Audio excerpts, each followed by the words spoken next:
నమస్కారం అండి. భగవద్గీతలో నేడు 14వ అధ్యాయము గుణత్రయ విభాగ యోగమునందు 10వ శ్లోకము తాత్పర్యం వినిపిస్తున్నది మీ విజయభాస్కర్. రజస్తమశ్చాభిభూయ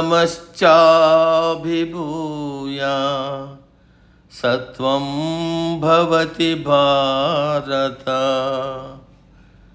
రజస్తత్వం తమశ్చైవ తమస్తత్వం రజస్తతా. తాత్పర్యం: ఓ అర్జున, సత్వగుణము రజోగుణమును తమోగుణమును అణిచివేస్తుంది. అలాగే రజోగుణము సత్వ తమోగుణములను అణిచివేస్తుంది.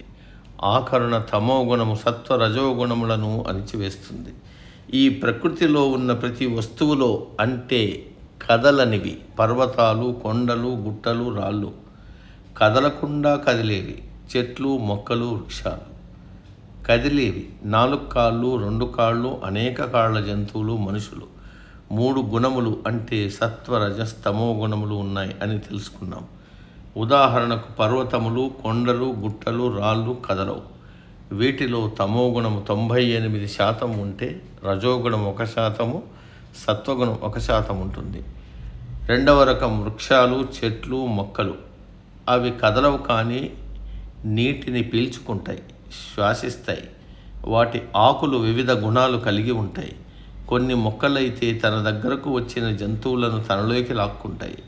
కొన్ని తాకితే ముడుచుకుంటాయి, కొన్ని స్పందిస్తాయి. మొక్కలు పుట్టడం, పెరగడం, పెద్దవి కావడం మన కళ్ళ ముందే జరుగుతుంది, కానీ కదల్లేవు.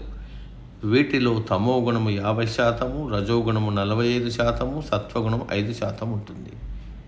ఇంకా జీవజాతులు: 2 కాళ్ళ మనుషులు, 4 ఇంకా అనేక కాళ్లతో నడిచే జంతువులు. వీరిలో వారి వారి ప్రవృత్తులను బట్టి 3 గుణాల నిష్పత్తి మారుతూ ఉంటుంది.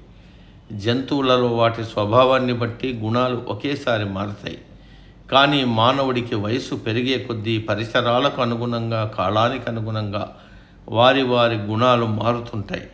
కొంతమంది సాత్వికులవుతారు, మరికొంతమంది రజోగుణ ప్రధానులవుతారు, మరికొంతమంది తమోగుణ ప్రధానులవుతారు. అది ఎలాగంటే, ఈ 3 గుణములు పైన చెప్పబడిన వాటిలో ఒకే విధంగా ఒకే మోతాదులో ఉండవు, హెచ్చుతగ్గులుగా ఉంటాయి. సత్వగుణము మోతాదు ఎక్కువగా ఉంటే అది మిగిలిన రజస్తమో గుణాలను అణగదొక్కుతుంది. సత్వగుణం మాత్రమే ప్రధానంగా ప్రకటితమవుతుంది. అదే రజోగుణం ఎక్కువగా ఉంటే అది సత్వ తమో గుణాలను అణగదొక్కి తాను మాత్రమే ఎక్కువగా ప్రకటితమవుతుంది. అలాగే తమోగుణము ఎక్కువగా ఉన్నప్పుడు అది సత్వ రజోగుణములను అణగదొక్కుతుంది.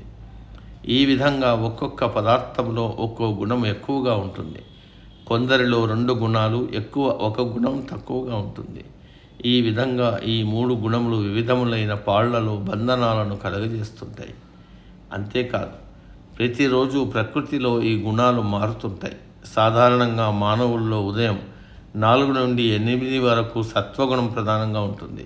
అందుకే ఆ సమయంలో స్నానము, సంధ్య, హోమము, పూజ చేయాలని చెప్పారు.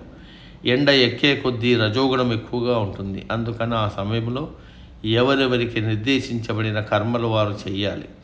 సూర్యుడు అస్తమించగానే తమోగుణం ప్రధానంగా ఉంటుంది, కాబట్టి నిద్రపోవాలని చెప్పారు.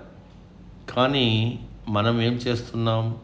ధన సంపాదన కొరకు రాత్రిళ్ళు కూడా పనిచేస్తూ పగలు కునికిపాట్లు పడుతున్నాం. కొంతమంది విలాసాలతో రాత్రి 1 గంట దాకా క్లబ్బుల్లో, పబ్బుల్లో గడుపుతూ నిశాచరుల మాదిరి ప్రకృతి విరుద్ధంగా ప్రవర్తిస్తున్నారు. కాబట్టి వివేకి అయిన వాడు ఏ గుణానికి బంధితుడు కాకూడదు. అన్నీ సమానంగా, పరిమితంగా అనుభవించాలి. దేనికి కూడా లొంగకూడదు. అతి విపరీత ధోరణి పనికిరాదు. శాస్త్రాధ్యయనం చేయాలి, ఇష్టదైవాన్ని ఉపాసించాలి, ధ్యానం చేయాలి. జీవనానికి ఏదో ఒక ఉద్యోగము, వ్యాపారము ధర్మబద్ధంగా, న్యాయబద్ధంగా, శ్రద్ధతో చేయాలి. అవసరం ఉన్నంత వరకే సంపాదించాలి. జీవితం ఆనందంగా గడపాలి. అంతేకాని ఏదో ఒక గుణమునకు కట్టుబడి పోకూడదు. నిరంతరం సుఖదుఖాలకు లోను కాకూడదు. సమాప్తం. తదుపరి శ్లోకం రేపటి రోజు. సర్వే జన సుఖినో భవంతు. అందరూ బాగుండాలి, అందులో మనం ఉండాలి.